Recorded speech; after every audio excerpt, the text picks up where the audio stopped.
Hello and welcome प्यारे बच्चों, कैसे हो सारे। मैं असीम भारद्वाज स्वागत करता हूं आप सभी का संसारम पे।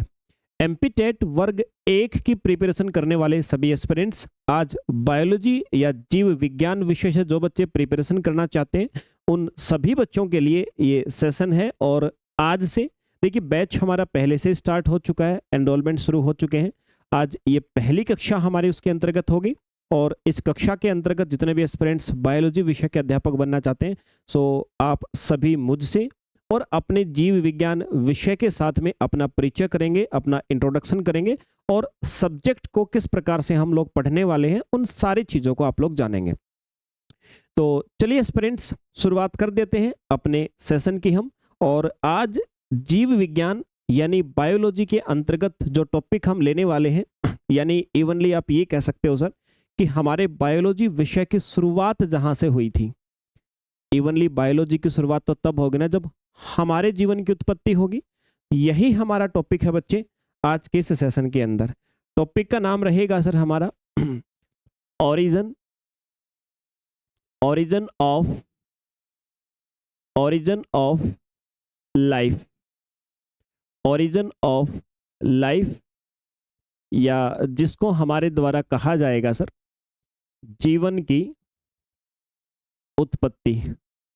जीवन की उत्पत्ति के नाम से बच्चे जिसको हम बोलेंगे, ये टॉपिक आज की इस कक्षा के अंदर हमारा शुरू हो रहा है बच्चे। देखिए बायोलॉजी को समझने से पहले आपने हर हालत में इस टॉपिक को समझना ही होगा सर। और ये टॉपिक ऐसा नहीं जो आज तक आप पढ़ते आए हो। आज तक आपने पढ़ा भी कैसे होगा सर, 1 घंटे 2 घंटे के अंदर ज़्यादा से ज़्यादा इस टॉपिक को कंप्लीट कर दिया होगा।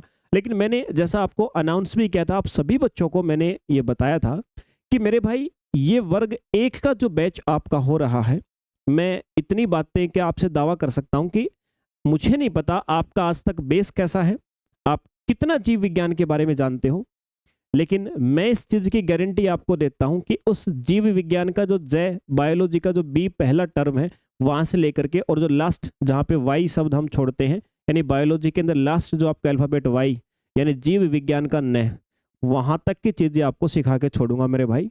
बैच अपना चलेगा कॉन्स्टेंटली, एग्जाम तक अपनी चीजें चलेंगी, एग्जाम तक हमें पढ़ते जाना है सर। और जैसा मैं आपको पहले ही बता चुका हूँ, कंसेप्ट करेंगे पूरे डिटेल में, एमसीक्यू करेंगे सर चैप्टर वाइज प्रैक्टिस। उसके बाद में एज यूजुअल हमारा हमेशा से ये पैटर्न रहता है, जैसे ही बैच बच्चों कंप्लीट होता है तो एक बुक आपको बना करके दे दी जाती है मेरे भाई।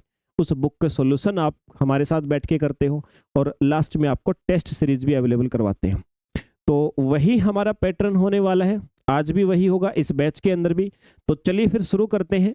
ये सारी विशेषताएं मैंने आपको बैच के बारे में बता दी हैं और सब्जेक्ट स्पेसिफिक बैच है, तो आप इतना तो समझ गए होंगे मेरे भाई कि किस लेवल तक हम लोग जाने वाले हैं। इसका अनुमान आपको इस टॉपिक से भी हो जाएगा। चलिए, ओरिजिन ऑफ लाइफ या जीवन की उत्पत्ति।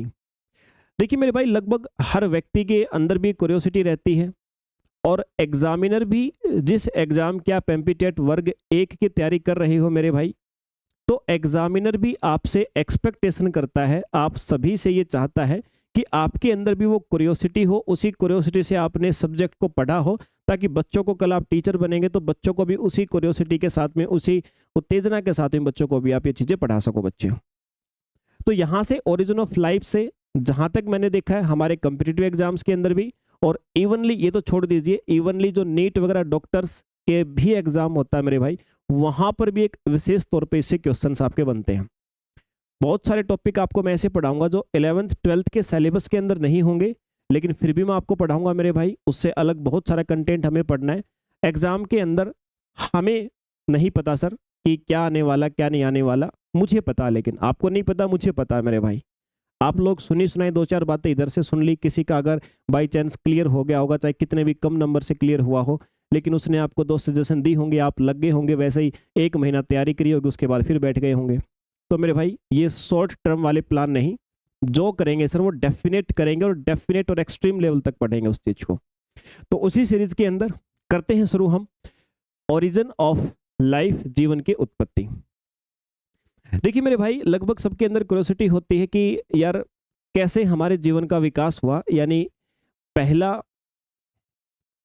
पहला लिविंग पहला लिविंग ऑर्गेनिज्म किस प्रकार से आया होगा? पहली क्यूरियोसिटी सर, पहला जीवित प्राणी किस प्रकार से धरती पे आया होगा?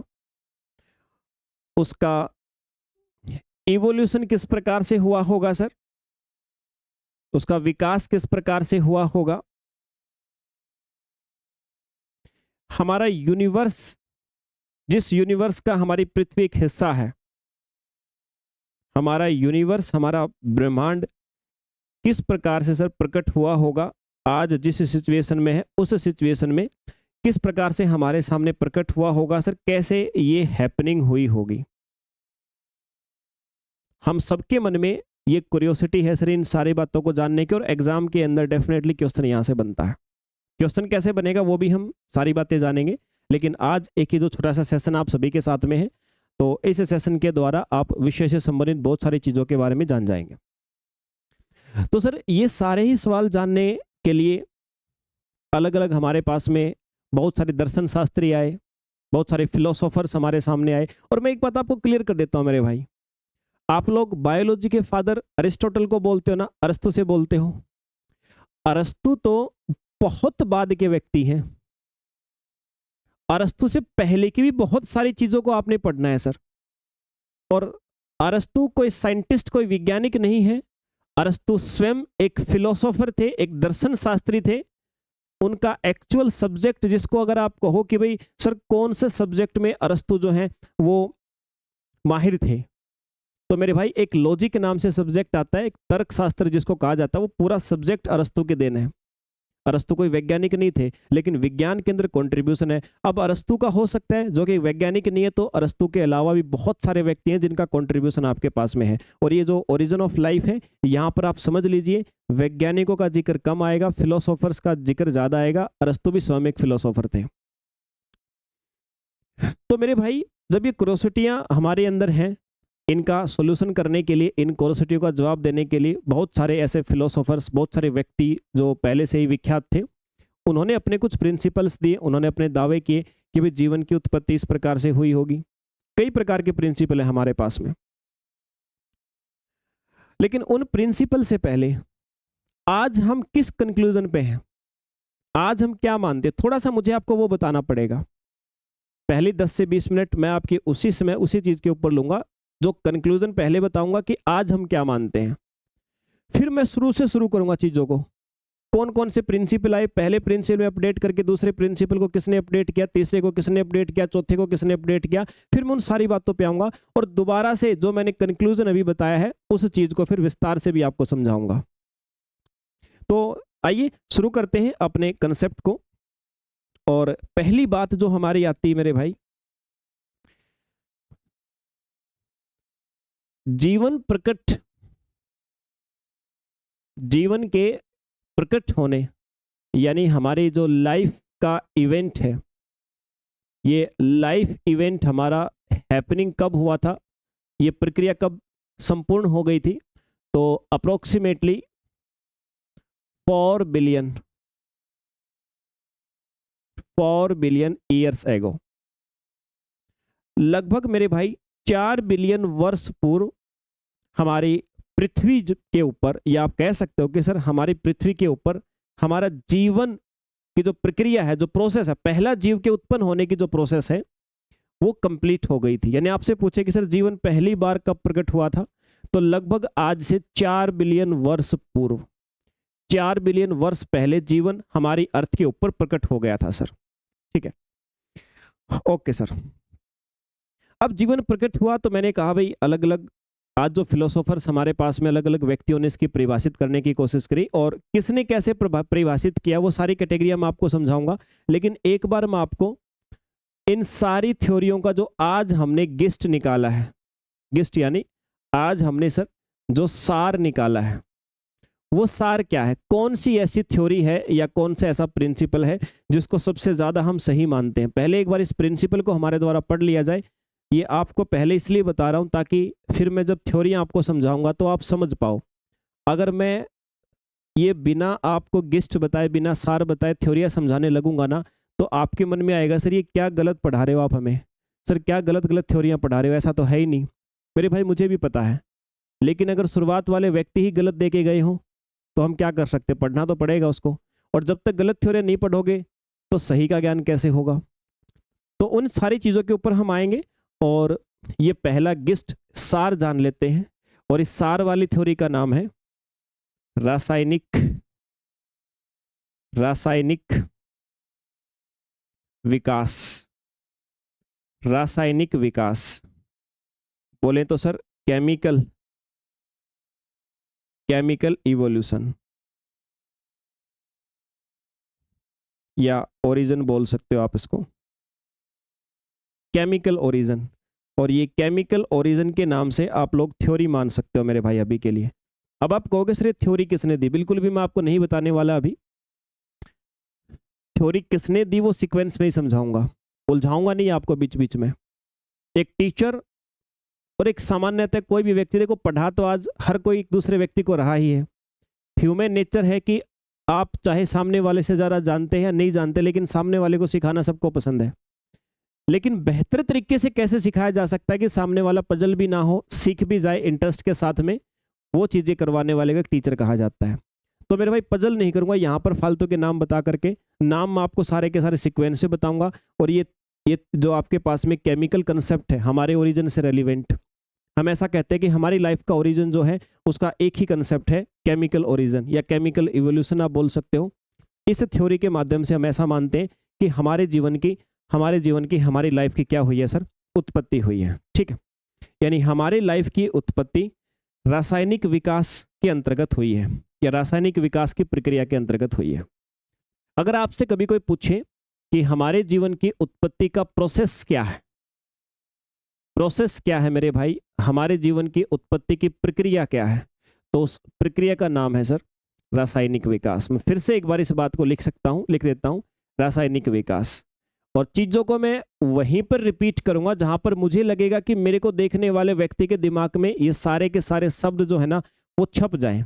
मेरे अगर एक टर्म को 2 बार या 3 बार रिपीट करने से कोई टर्म अगर मेरे एस्पिरेंट्स, मेरे स्टूडेंट्स के मन में छप रही है बच्चे, तो सही समय पर रिपीट करना उसको मेरा कर्तव्य है। तो रासायनिक विकास है, ये प्रक्रिया का नाम है जिस प्रक्रिया से हमारे जीवन की उत्पत्ति सबसे पहले हुई। और रासायनिक विकास को समझने के लिए आपको एक बात याद रखनी पड़ेगी कि रासायनिक विकास जो है ना मेरे भाई, ये रासायनिक विकास 3 स्टेजेस में हुआ। 3 स्टेजेस में, 3 चरणों में मेरे भाई ये क्या हुआ है सर, 3 चरणों में सर ये कंप्लीट हुआ है, 3 चरणों में पूरा हुआ है। ये रासायनिक विकास जो है सर 3 चरणों में पूरा हुआ है। 3 स्टेप आपने समझ लिए। तो आज हम क्या मानते हैं हमारे विकास के बारे में, हमारे ओरिजिन के बारे में, वो चीज आपके दिमाग में क्रिस्टल क्लियर हो जाएगी मेरे भाई। आइए सर बढ़ते हैं इन 3 स्टेज के बारे में। और 3 चरण कौन से हैं। रासायनिक विकास की प्रक्रिया के अंतर्गत ये हमारे पास आता है सर फर्स्ट स्टेज, पहला चरण। पहला चरण आप कहेंगे सर आपने ये तो बता दिया कि रासायनिक विकास ये प्रक्रिया का नाम है, रासायनिक विकास प्रक्रिया के अंतर्गत ओरिजिन हुआ है हमारी लाइफ का। अब इस रासायनिक विकास के अंतर्गत क्या माना जाता है सर, इस प्रोसेस पूरी क्या है। मैंने कहा ये पूरी प्रोसेस आपकी 3 चरणों के अंदर बटी हुई है मेरे भाई, 3 चरणों के अंदर बटी हुई है सर। पहला स्टेप क्या था, पहला चरण क्या हुआ, मतलब इस यूनिवर्स के अंदर हमें नहीं पता क्या हमारी अर्थ बन चुकी है, और अर्थ के ऊपर पहला स्टेज क्या हुआ। अच्छा एक बात याद रखना, मैं आपको इस टॉपिक के अंदर यूनिवर्स की फॉर्मेशन नहीं पढ़ा रहा, लाइफ का ओरिजिन पढ़ा रहा हूं। अक्सर बच्चे कंफ्यूज हो जाते हैं, मैं पढ़ा रहा हूं लाइफ कैसे बनी, बच्चे इमेजिन करते हैं कि यूनिवर्स कैसे बना। सर हमें ये सिखा रहे हैं, इस टॉपिक का मतलब यूनिवर्स का फॉर्मेशन नहीं है, लाइफ का फॉर्मेशन है मेरे भाई। और लाइफ का फॉर्मेशन तभी आप समझ पाओगे जब पहले से ये एज्यूम करके चलो कि हमारी अर्थ और ये यूनिवर्स बन चुके हैं। तो अर्थ और यूनिवर्स बन चुके हैं, पृथ्वी बन चुकी है हमारी। अब यहाँ पृथ्वी के ऊपर जीवन कैसे आरंभ हो रहा उसके बारे में ये प्रोसेस, ये घटनाएं आपको मैं समझा रहा हूं। उसका पहला स्टेज है, इसमें क्या कहा गया है, पहले चरण में पहले चरण में विभिन्न विभिन्न पहले चरण में विभिन्न अकार्बनिक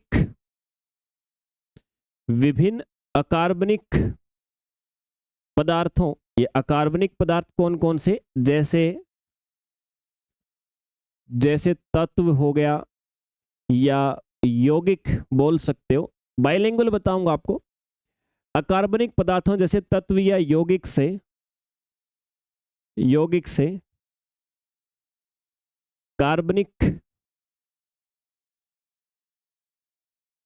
कार्बनिक पदार्थों का निर्माण हुआ। कार्बनिक पदार्थों का निर्माण हुआ यानी कि सर हमारी अर्थ पे ऐसा एटमॉस्फेरिक कंडीशंस थी जिन कंडीशंस के अंतर्गत हमारे पास बहुत सारे तत्व यानी एलिमेंट्स थे। नाइट्रोजन हो गया, फास्फोरस होगा, पोटेशियम होगा, सोडियम होगा, बहुत सारे एलिमेंट थे। वो एलिमेंट या फिर हो सकता है सोडियम कार्बोनेट हो, कैल्शियम कार्बोनेट हो, वो सारे के सारे कंपाउंड भी थे। तो ऐसी एटमॉस्फेरिक कंडीशंस उस समय पे रही थी कि इन सभी ने कंबाइन करके कार्बन के साथ मिलके और कार्बनिक कंपाउंड बनाए, जिनको आप ऑर्गेनिक कंपाउंड बोल सकते हो। यानी इन दिस स्टेज या स्टेप बोल सकते हो, in this step inorganic many inorganic materials many inorganic materials like element, compound, etc combine to form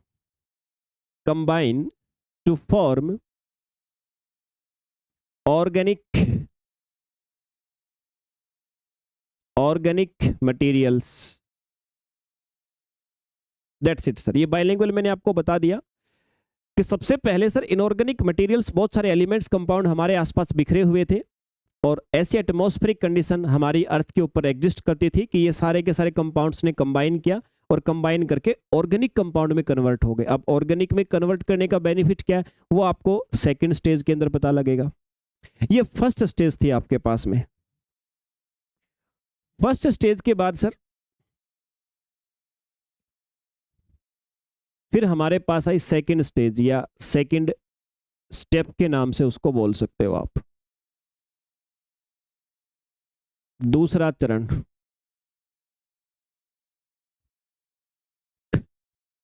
चरण, सर।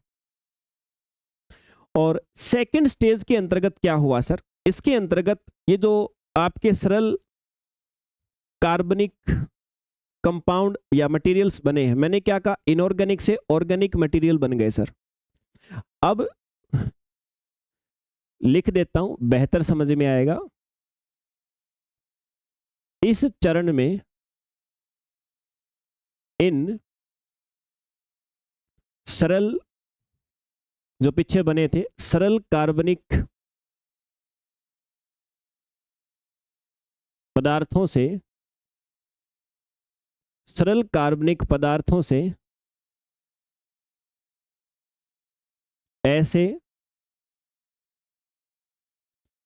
ऐसे जटिल कार्बनिक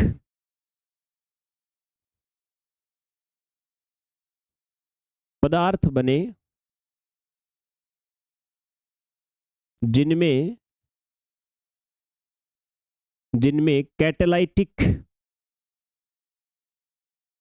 कैटेलाइटिक, इसको ब्रैकेट में लिख लो, हिंदी में बोलोगे आप इसको, जिनमें उत्प्रेरकीय गुण थे तथा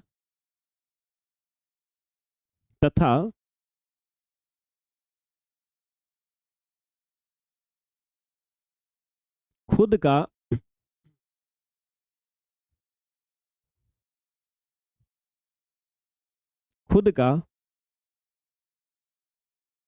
द्विगुणन या द्विकीकरण, द्विगुणन या द्विकीकरण करने में, द्विकीकरण करने में सक्षम थे, सक्षम थे। यानी आप ऐसा बोल सकते हो, in this stage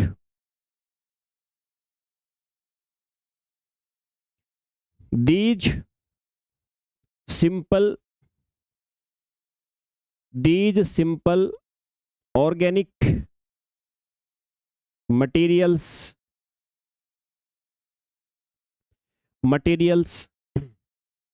convert to complex organic materials which have catalytic and duplicative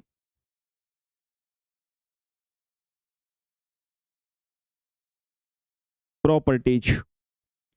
मतलब यहां पर आपको कहा कि भाई पहले स्टेज के अंदर क्या हुआ था, पहले तो इनऑर्गेनिक मटेरियल्स थे, अकार्बनिक पदार्थ थे। और याद रखें, मैं ये जो कंसेप्ट बता रहा हूं, ये वो कंसेप्ट है जो जितनी भी थ्योरियां मैं आपको आगे सिखाने वाला हूं, उन सारी थ्योरियों का कंक्लूजन है, उनका सार है, उनका गिस्ट होगा ये। तो ध्यान से समझेंगे इसको, आप जितना बेहतर यहां समझ पाओगे उतनी ही चीजें आपको आगे क्लियर होने वाली हैं। तो इसने कहा कि भाई पहले स्टेज में इनऑर्गेनिक से ऑर्गेनिक बन गए, लेकिन जो ऑर्गेनिक बने थे ना, वो सारे के सारे सिंपल ऑर्गेनिक कंपाउंड थे। वो सिंपल ऑर्गेनिक कंपाउंड धीरे धीरे कंबाइन करके और ऐसे जटिल ऑर्गेनिक कंपाउंड में कन्वर्ट हो गए, ऐसे कॉम्प्लेक्स ऑर्गेनिक कंपाउंड बन गए जिनके अंदर अपने आप को डुप्लीकेटिव, मतलब अपनी संख्या, अपनी मात्रा बढ़ाने की प्रॉपर्टी थी। मतलब ऐसे ऑर्गेनिक कंपाउंड में कन्वर्ट हो गए वो कि जिनके अंदर अपनी संख्या बढ़ाने की कैपेसिटी थी। जैसे देखो, आज आप देखते हो ना, आरएनए से आरएनए बन सकता है, आरएनए से डीएनए बन सकता है, यानी अपनी मात्रा, अपनी क्वांटिटी को बढ़ा सकते हैं। तो सर वो सारे के सारे कॉम्प्लेक्स हैं, जटिल हैं। फिर एक मैंने लिखा कैटालिटिक। कैटालिटिक का मतलब होता है उनके अंदर ऐसी प्रक्रियाएं हो, उनके अंदर ऐसी अभिक्रियाएं हो जिससे उनको डबल होने में, ट्रिपल होने में सहायता मिले। मतलब कैटालिटिक प्रोसेस होंगी तभी तो वो अपनी मात्रा बढ़ा पाएंगे, अपनी अमाउंट बढ़ा पाएंगे। समझ रहे हो बात को?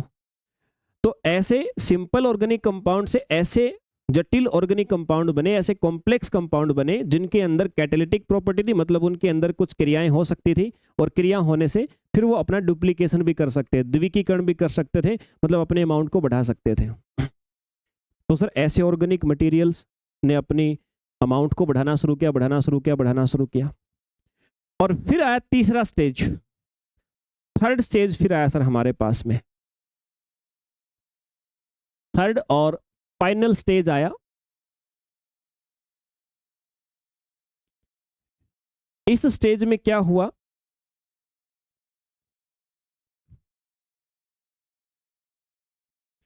इस चरण में ये जटिल कार्बनिक पदार्थ द्विकीकरण करके इस प्रकार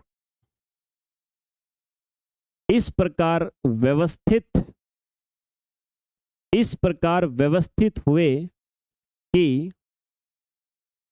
एक जीव का निर्माण हो गया, तथा यह नया जीव प्रजनन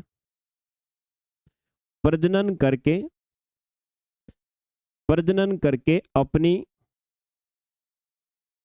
अपनी संख्या बढ़ाने में सक्षम था, वह विकास की प्रक्रिया द्वारा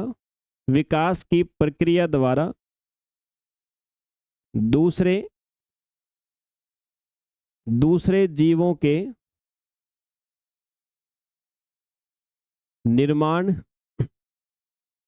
निर्माण में भी सहायक बना। यानी ऐसे बोल सकते हो आप, in this stage these complex organic compounds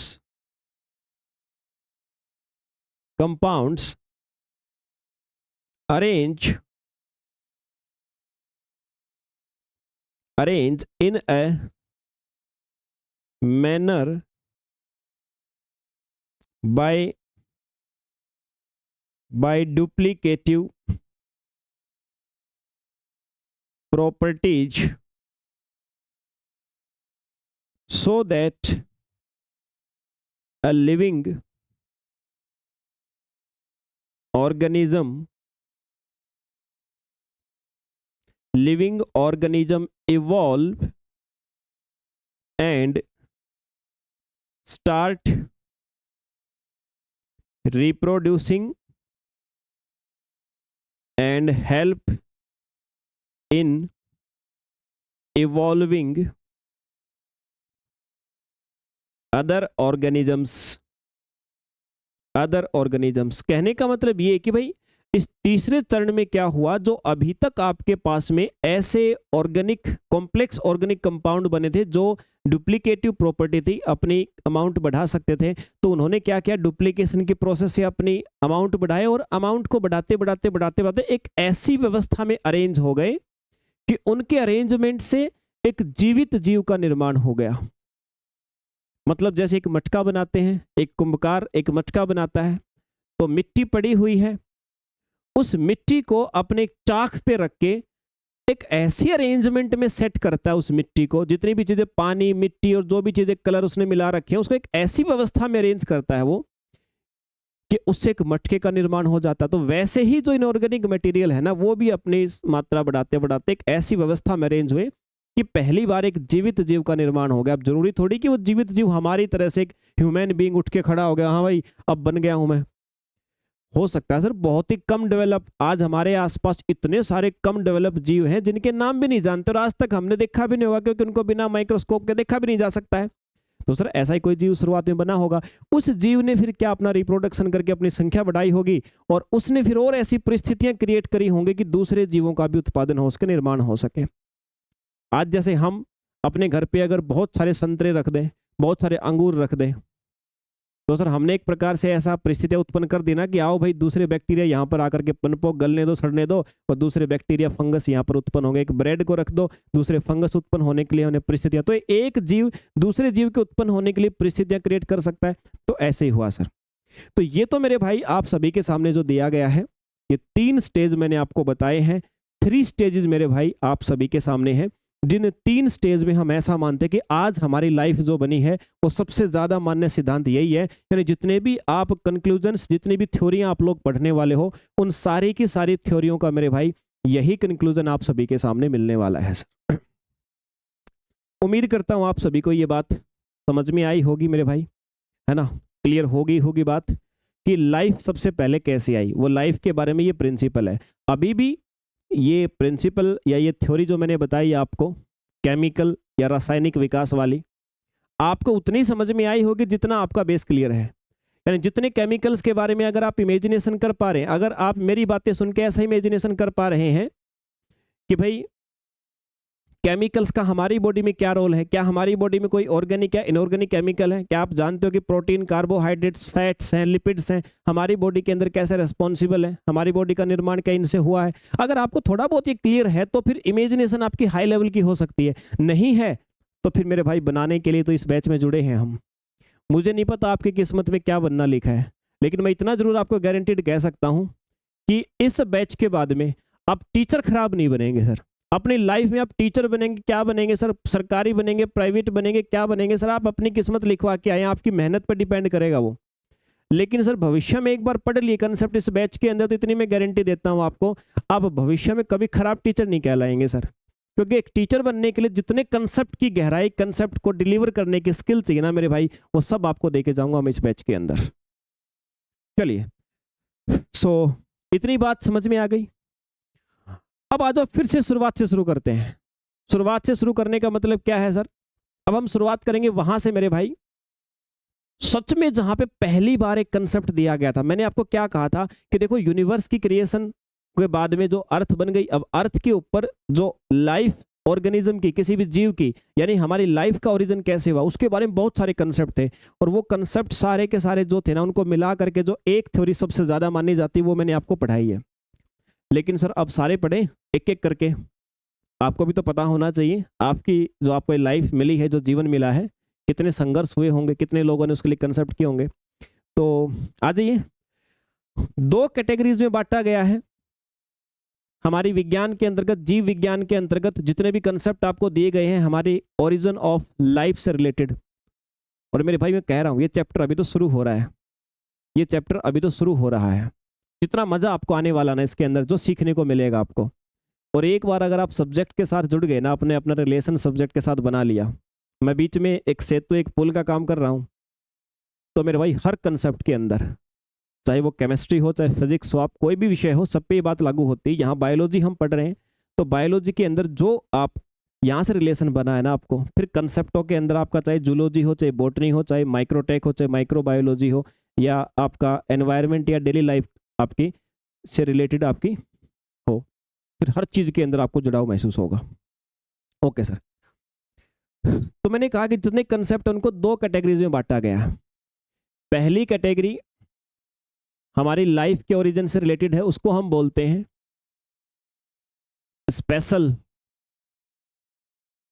special creation theory. ठीक है, यानी सर विशिष्ट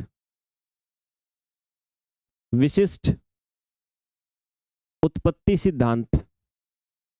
विशिष्ट उत्पत्ति सिद्धांत, ये जो विशिष्ट उत्पत्ति सिद्धांत है ना, इसके अंदर हमारे आज के वैज्ञानिक जिनके बारे में आप पढ़ते हो, उनमें से किसी का कोई कंट्रीब्यूशन नहीं इसको बनाने में।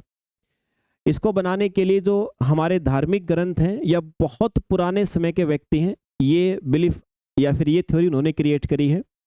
और इसके बाद जो दूसरी थ्योरी आएंगे आपके पास में, जिनको हम किस नाम से पुकारेंगे सर? जिनको हम पुकारेंगे sir ancient and medieval beliefs. Medieval beliefs, प्राचीन व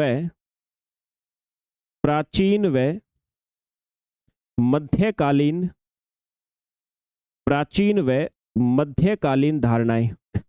दो कैटेगरी में सारे कंसेप्ट बटे हुए हैं। ये कंसेप्ट इंडिविजुअल है, अकेला है, और ये कंसेप्ट आपके अलग अलग वैज्ञानिक, जिसके अंतर्गत अरिस्टोटल का नाम भी आप सुनने को मिलेगा, न्यूटन का नाम भी सुनने को मिलेगा आपको। मतलब जिन वैज्ञानिकों के आपने नाम सुनना, उनसे रेलिवेंट बातें भी आएंगी। आप कहोगे सर ये उस समय पे कहाँ पे आ गए? ये आए नहीं थे, अरस्तु जी तो थे, अरिस्टोटल जी का कंट्रीब्यूशन मिलेगा इसमें। न्यूटन वगैरह ने सपोर्ट किया था बाद में अपने समय पे। अरिस्टोटल कब थे, न्यूटन कब थे? बहुत गैप है इनके टाइम पीरियड के अंदर, बहुत ज़्यादा गैप है, लेकिन सपोर्ट किया था अपने अपने समय पे। और ये जो एंशिएंट एंड मेडाइवल बिलीफ्स हैं, इसके अंतर्गत कोई एक कंसेप्ट नहीं है भाई, इसके अंदर बहुत सारे कंसेप्ट हैं। और यही कंसेप्ट आपके लास्ट में कहाँ पहुंचेंगे, जो मैं आपको अभी तक सिखा चुका हूँ इस कंक्लूजन पे। लेकिन अभी आपने कंक्लूजन को समझा शॉर्ट में, ताकि आपको आगे वाली बातें समझ में आए। अब हम एक एक स्टेप करके उसको अगले कई घंटे उस बात को समझने वाले हैं, ताकि क्वेश्चन एक बार आ जाए ना इस टॉपिक से, अपना छूटना नहीं चाहिए भाई। जो कंसेप्ट हम लोग पढ़ रहे हैं, उस कंसेप्ट से क्वेश्चन आ जाए, उस क्वेश्चन की इतनी औकात नहीं होनी चाहिए कि आपसे बच के निकल जाए भाई, उस क्वेश्चन को फोड़ना है।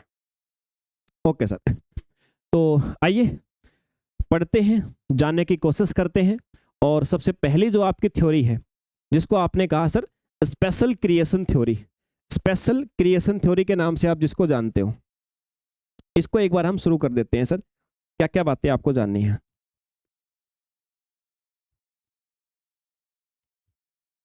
स्पेशल क्रिएशन थ्योरी, विशिष्ट बोल दीजिए या विशेष बोल सकते हो आप, विशिष्ट उत्पत्ति सिद्धांत।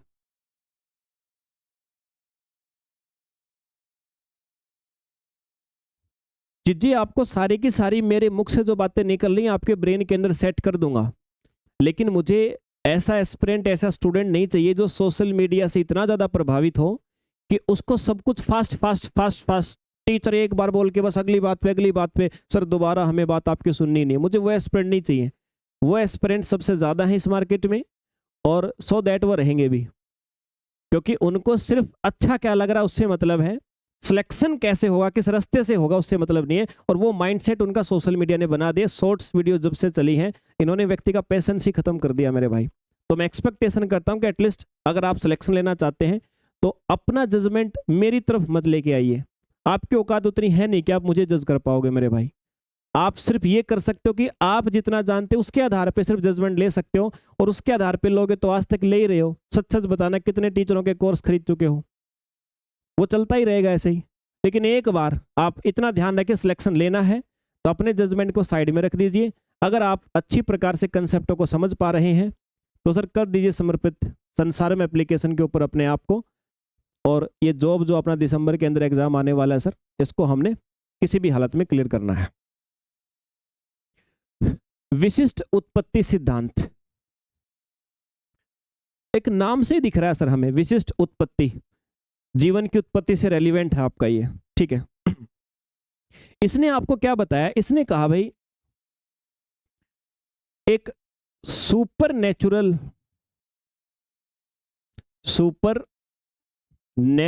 इवेंट, या आप बोल सकते हो इनका बिलीफ है कि सुपर नेचुरल पावर, बोले तो एक अधिप्राकृतिक शक्ति या अधिप्राकृतिक रचना, ये रीजन है। किस चीज का रीजन है? हमारी लाइफ के ओरिजिन का, हमारी जीवन की उत्पत्ति का। ये जो सिद्धांत आप सभी के सामने, इसको दिया किसने था मैं वो भी बताऊंगा आपको। स्पेशल क्रिएशन थ्योरी के अंतर्गत हमारी लाइफ का जो ओरिजिन है वो एक सुपर नेचुरल पावर है, एक अधिप्राकृतिक शक्ति है, और जिसको आज आप लोग किस नाम से बोलते हो सर? गॉड या ईश्वर के नाम से आप जिसको आज पुकारते हो। इस थ्योरी के अनुसार भगवान यानी ईश्वर के नाम से जिसको हम जानते हैं, एक सुपर नेचुरल पावर है, एक शक्ति है। अब देखो आप कहोगे सर कैसी बात कर रहे हो, हम विज्ञान पढ़ने वाले शक्ति को थोड़ी मानेंगे। मेरे भाई हो सकता है कि ये शक्ति उस रूप में ना हो जैसा लोगों ने आज मानना शुरू कर दिया, लेकिन सर मे भी पॉसिबिलिटी तो है ना कि कुछ ना कुछ तो ऐसा है।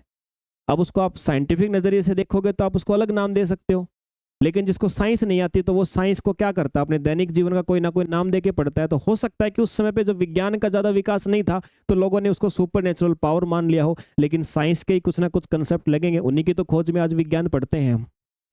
तो इसके अनुसार कहा कि गॉड यानी ईश्वर, कोई सुपर नेचुरल पावर है, उसने इवेंट किया, और ये जो इवेंट हुआ ना, ये जो इवेंट हुआ ये अनडिस्क्राइबेबल है,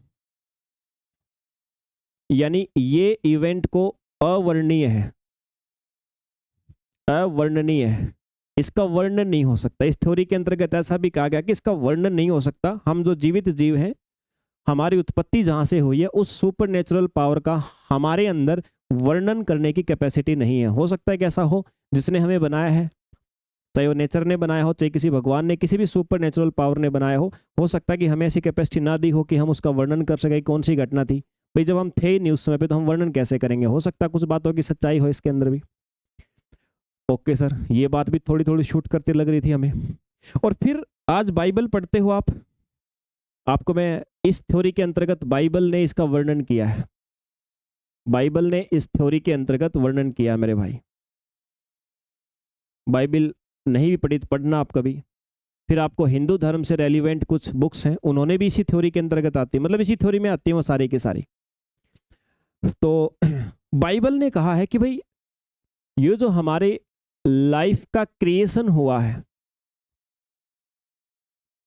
हमारी जीवन की उत्पत्ति हुई है, बाइबल के अनुसार बता रहा हूं आपको मैं, जीवन की उत्पत्ति जो हुई है ना, ये 6 दिनों में हुई है। इसमें 6 दिन लगे हैं। ये क्वेश्चन आपका आ चुका है, ये टेट एग्जाम्स के अंदर पूछा जा चुका पहले कि बाइबल के अनुसार बताओ। अब कहोगे सर हमें बाइबल पढ़नी पड़ेगी, बाइबल नहीं पढ़नी, लेकिन आपका सिलेबस पढ़ लो, उसी में बाइबल की वो बातें आ जाएंगी जो आपके काम की हैं, हमारी साइंस से रिप्रेजेंट करती हैं। अभी आपको ऐसा लग रहा होगा सर ये साइंस का टॉपिक थोड़ी है सर, चिंता मत करो मेरे भाई।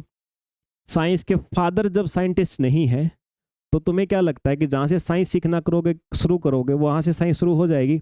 लेकिन उसके बिना साइंस आप सीख नहीं पाओगे, ये मैं गारंटी देता हूँ आपको। तो इन्होंने कहा भाई 6 दिन लगे हैं सृष्टि के निर्माण में, सॉरी जीवन के निर्माण में, हमारी लाइफ की क्रिएशन में। और यहाँ बाइबल ने तो आपको मतलब यूनिवर्स के बारे में ही बताई ये बात, मतलब हमारी लाइफ के साथ साथ इसने यूनिवर्स का भी जिक्र किया कि कैसे क्रिएट हुआ।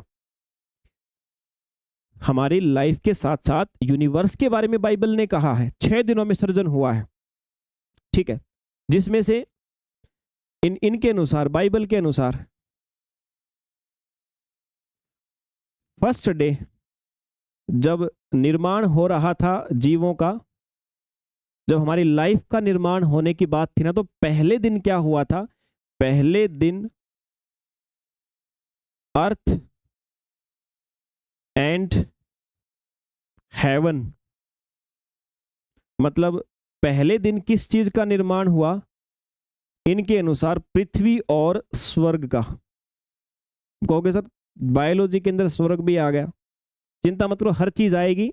और जब इन चीजों को अपन गलत प्रूफ करेंगे तभी तो पता लगेगा कि हमारा सब्जेक्ट क्या पढ़ने वाला। और ध्यान रखना भाई, कोई भी पेपर दे लियो, चाहे किसी के एग्जाम के सिलेबस में ये टॉपिक का नाम लिखा हो चाहे नहीं लिखा हो, लेकिन क्वेश्चन डेफिनेटली आने हैं। अभी मैं छांट रहा था तो मैंने देखा कि ये स्पेशली जो वर्ग 1 के एग्जाम्स होते हैं अपने पीजीटी लेवल के, उनके अंदर और इसके बाद भी प्रोफेसर वाले एग्जाम्स के अंदर यहाँ से क्वेश्चन हर बार देखने को मिलता है लगभग किसी ना किसी सेट में। तो इन्हें कहा कि बाइबल के अनुसार पहले दिन क्या हुआ? पृथ्वी बनी, फिर और साथ में स्वर्ग बना, साथ में स्वर्ग बना। सेकंड डे बोला, सेकंड डे बना फिर अपने पास में स्काई। दूसरे दिन आकाश, आकाश बना जब क्रिएशन हो रहा था। थर्ड डे मतलब तीसरे दिन जो ये आज एनिमल्स हैं, पशु हैं, और जो ये प्लांट हैं, इनके एंसेस्टर्स, पौधे और जंतुओं के जो पूर्वज है ना, बोला भाई तीसरे दिन ये बन गए थे। तीसरे दिन इनको क्रिएट किया। और कौन क्रिएट कर रहा है? शुरू में ही पढ़ चुके हैं आप। क्रिएट करने वाला कौन है सर? क्रिएट करने वाले आप पहले ही पढ़ चुके हो, एक सुपर नेचुरल पावर है सर, ठीक है। एनिमल एंड प्लांट्स जो हैं उनके एंसेस्टर्स बन गए सर। और इनके अनुसार फोर्थ डे, चौथे दिन क्या हुआ? सन, मून और स्टार्स, ठीक है, सन मून और स्टार्स बने सर। पांचवें दिन बोला, पांचवें दिन सबसे पहले बनी मछलियां, उसके बाद बने पक्षी, बोला फिश और पक्षी बने। बोला लास्ट दिन जब था, छठे दिन, बोला फिर ह्यूमन बना। और इस थ्योरी ने एक और बात कही, बोला ह्यूमन की जो 12वीं पसली है ना, 12th रिब, 12वीं जो पसलियों का जोड़ा है, रिब्स 12 जोड़ी होती है हमारे अंदर, बोला उस 12वीं पसलियों के जोड़े से और फिर फीमेल बनी, उससे फीमेल का निर्माण हुआ। अब देखो हम सोचते हैं कि सर कई बार एक क्वेश्चन बनता है ना कि पहले मेल आया कि फीमेल, अब बताओ। इन्होंने तो क्लियर कर दी सर ये बात, बोला पहले ह्यूमन बीइंग आया था, पहले मेल आया था और मेल के ही 12वीं पसली की सहायता से और फिर फीमेल का निर्माण हुआ था सर। अब कहोगे सर कैसे हुआ था? कैसे वाली चीजें पढ़ने के लिए सारा समय हमारे पास बचा हुआ है ना, लेकिन बट यहाँ से जो चीजें हमें एक एक करके स्टेप बाय स्टेप इसको करते जा रहे हैं सर, ठीक है। ओके सर, 2 लोगों ने सपोर्ट किया था इसको, इस थ्योरी को। एक तो सुवार्ज ने और एक मिल्टन, सुआर्ज और मिल्टन, इन दो लोगों ने इस थ्योरी को सपोर्ट किया था उस टाइम पे। ये दो लोग थे, मतलब ये हमारे फिलोसोफर थे जिन्होंने इस थ्योरी को सपोर्ट किया था सर। ठीक है, उसके बाद फिर इसी के अंतर्गत, ये तो बाइबल के अनुसार मैंने बताया, जिसको हमने इस थ्योरी के अंतर्गत स्पेशल क्रिएशन वाली जो बात है ना, इसके अंतर्गत एक बाइबल वाली बात हमने रखी है, और दूसरा हिंदू रिलीजन के अकॉर्डिंग वो सुपर नेचुरल पावर जिसने बनाया है उसको हम किस नाम से पुकारते हैं सर? ब्रह्मा। ठीक है, उस सुपर नेचुरल पावर को हम बुलाते ब्रह्मा। हिंदू रिलीजन के अनुसार जो सुपर नेचुरल पावर इस थ्योरी में बताई गई है ना, उसको बोला गया कि ब्रह्मा से उत्पत्ति हुई है। ठीक है, ब्रह्मा से उत्पत्ति हुई है, और ब्रह्मा के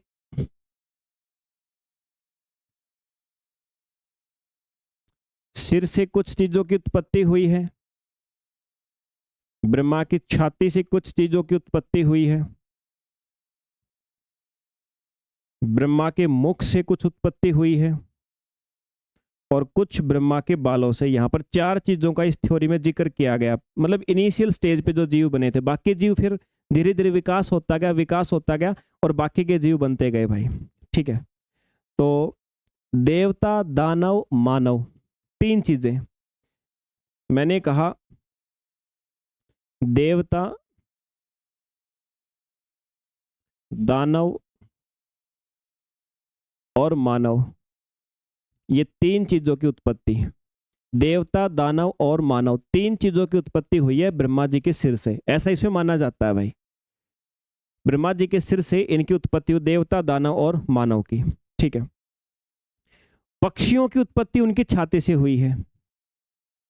जो पक्षी हैं उनकी उत्पत्ति उनकी छाती से। मुख से बकरी का विकास हुआ था सबसे पहले, और बालों से पादप यानी प्लांट जो पौधे हैं उनका विकास हुआ था मेरे भाई।